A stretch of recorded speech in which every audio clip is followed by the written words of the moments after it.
ایمان کا تو تیمور اور اس کے گھر والوں کو پتہ چل ہی چکا ہے کہ یہاں سے کریکٹر اسیسینیشن کر کے نکالے جانے کے بعد ایمان نہ تو کمزور پڑی ہے نہ ہی گری ہے،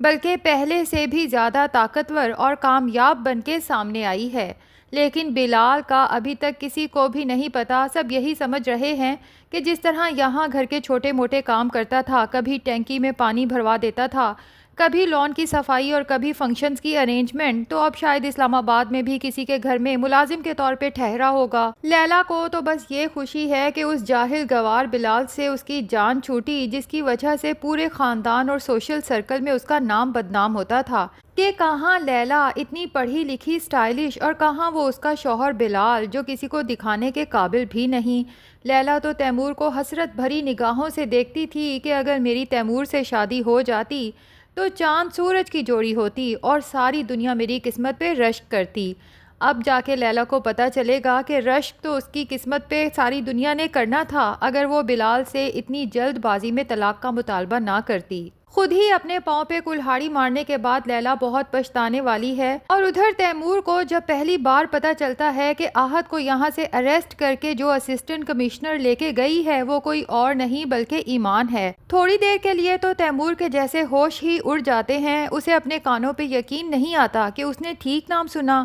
تیمور جو ایمان کو اتنے عرصے سے پاگلوں دیوانوں کی طرح تلاش کرتا پھر رہا تھا، اس کے تو فرشتوں کو بھی خبر نہیں تھی کہ ایمان اس طرح اس کے سامنے آ کھڑی ہوگی۔ ویسے تو تیمور ایک ڈھیٹ انسان ہے، تو اتنی جلدی تو وہ ایمان کا پیچھا چھوڑنے والا نہیں، بلکہ اب تو اسے ایمان میں مزید اٹریکشن محسوس ہوگی۔ جبکہ دوسری طرف بلال، جس نے ایمان کو وارن بھی کیا تھا کہ تیمور کے گھر والوں پہ ہاتھ ڈالنے سے پہلے جوش سے نہیں بلکہ ہوش سے کام لینا ہوگا، کیونکہ بلال کو اچھے سے پتا ہے، لیکن ایمان اپنی ضد یا شاید فرض کی وجہ سے فارم ہاؤس کو سیل اور آہت کو اریسٹ تو کر چکی ہے۔ اب بلال کو ایمان کی فکر لاحق ہو جاتی ہے، تبھی وہ اس کی سیکیورٹی مزید بڑھا دیتا ہے۔ لیکن ایمان کو یہ سب سیکیورٹی نہیں چاہیے، کیونکہ اسے تو خود پہ اعتماد ہے کہ اب جس پوسٹ پہ وہ کام کر رہی ہے، نہ تو اسے سیکیورٹی چاہیے اور نہ ہی کسی کی مدد۔ دوسری طرف تیمور فیصلہ کر لیتا ہے کہ آہت کو اریسٹ کر کے ایمان نے اپنی نوکری کو خطرے میں ڈال دیا ہے، لیکن اب جو بھی کرنا ہوگا صبح کرنا ہوگا۔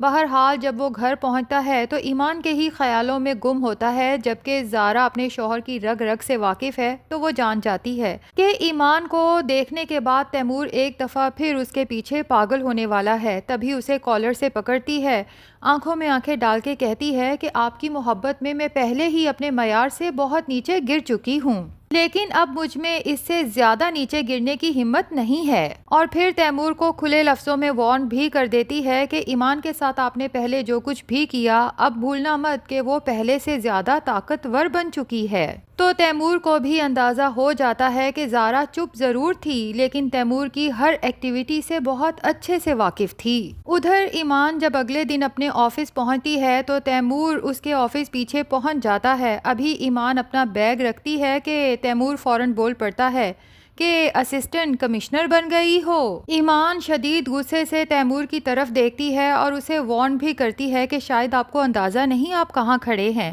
میں چاہوں تو ابھی گارڈز کو بلا کے یہاں سے آپ کو دھکے مار کے باہر نکلوا سکتی ہوں۔ لیکن اسی دوران شاید بلال کو بھی پتہ چل جاتا ہے کہ تیمور ایمان کے آفس میں ہے، تبھی وہ پی این کو بھیج کے ایمان کو پیغام پہنچاتا ہے کہ ڈی سی صاحب نے آپ کو اپنے آفس بلوایا ہے۔ بلال ایمان سے کہتا ہے کہ سرکاری افسران کی ایک ضروری میٹنگ ہے جس میں آپ کی شمولیت بھی لازمی ہے، اور یوں وہ ایمان کو لے کے آفس سے ہی نکل جاتا ہے۔ جبکہ دوسری طرف ایمان کے اس طرح اگنور کرنے پہ اور وارن کرنے پہ تیمور تو آگ بھگولا ہو جاتا ہے، اور اسی لمحے فیصلہ کر لیتا ہے کہ اگر ایمان کو اس نوکری سے نہ ہٹایا تو میرا نام بھی تیمور نہیں۔ اسی نوکری کی وجہ سے اتنا اچھل رہی ہے نا، اسی لیے پی این سے کہتا ہے کہ مجھے ابھی ڈی سی صاحب سے ملنا ہے، جبکہ پی این بتا دیتا ہے کہ ڈی سی صاحب تو اس وقت اپنے آفس میں موجود ہی نہیں۔ لیکن یہاں پر ناظرین حیرت کی بات یہ ہے کہ تیمور اس وقت اگر اسسٹنٹ کمشنر یا ڈی سی کے آفس میں ہے تو یقیناً اس نے ڈی سی کا نام پتہ تو پوچھا ہوگا، کیا تب بھی اسے پتہ نہیں چلا کہ ڈی سی کوئی اور نہیں بلکہ انہی کا کزن بلال ہے۔ بہرحال نیکسٹ ایپیسوڈ کے ٹیزر میں دکھایا جاتا ہے کہ بلال ایک چٹ ایمان کو دکھاتا ہے۔ اب پاسبل ہے کہ تیمور نے یا تو کوئی بڑا چیک یا پھر کوئی ایسا میسج لکھ کے ڈی سی کی ٹیبل پہ رکھوایا ہو جس سے بلال کو اندازہ ہو جائے گا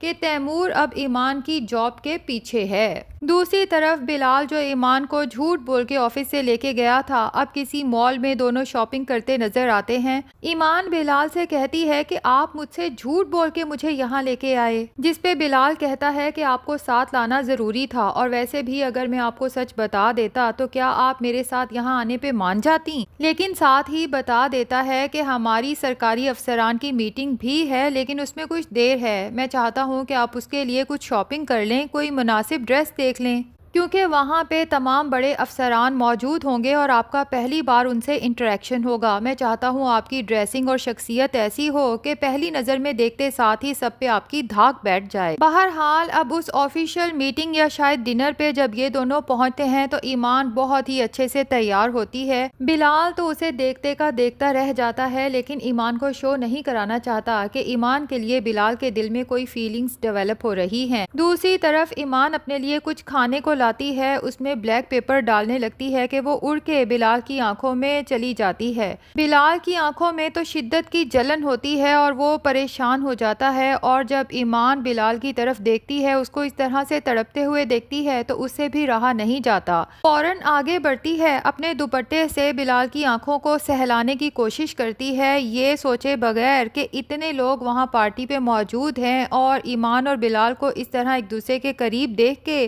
کچھ بھی سوچ سکتے ہیں۔ خیر بلال اس آکورڈ سچویشن کو نوٹ کرتے ہوئے ایمان سے کہتا ہے کہ میں اب بالکل ٹھیک ہوں، اور ایمان سے پوچھتا ہے کہ تیمور بھائی آپ کے آفس میں آئے تھے، کیا بات کر رہے تھے؟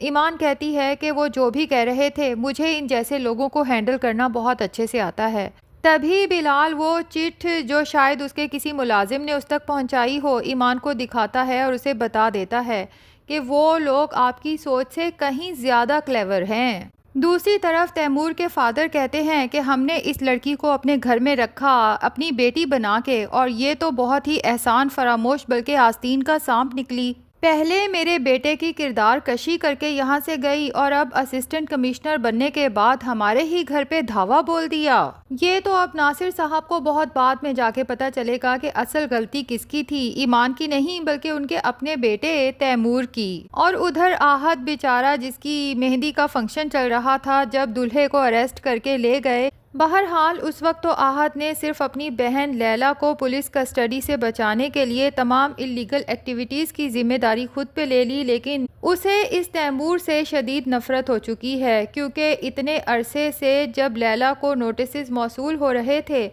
تو بلال نے اسے یہ کہہ کے چپ کرا دیا کہ ان نوٹسز کی کوئی اوقات نہیں، بلکہ الٹا نوٹسز پھاڑ کے پھینک دیے۔ اگر لیلا ان نوٹسز کو پہلے ہی سیریس لیتی تو شاید آج اس طرح ہماری جگ ہسائی نہ ہوتی۔ اور ابھی تو آہت کو جب آگے جا کے پتا چلے گا کہ آہت اور ایمان کے درمیان غلط فہمیاں پیدا کرنے والا بھی یہی تیمور ہے، تو یقیناً وہ تیمور سے اس سب کا بدلہ تو ضرور لے گا۔ اور لیلا کو جب پتا چلے گا کہ اس نے بلال جیسے ہیرے کو خود اپنے ہاتھوں سے گنوا دیا تو اس کی حالت بھی دیکھنے والی ہوگی۔ تو ناظرین، آپ میں سے کون کون اس بات کا انتظار کر رہا ہے کہ اب جلد سے جلد باقی گھر والوں کو، خاص طور پہ تیمور اور لیلا کو پتا چل جانا چاہیے کہ ان کے علاقے کا ڈی سی کوئی اور نہیں بلکہ بلال ہے؟ کمنٹ سیکشن میں اپنی رائے کا اظہار ضرور کریں۔ ویڈیو پسند آئی ہے تو لائک اور چینل کو سبسکرائب بھی ضرور کر دیں۔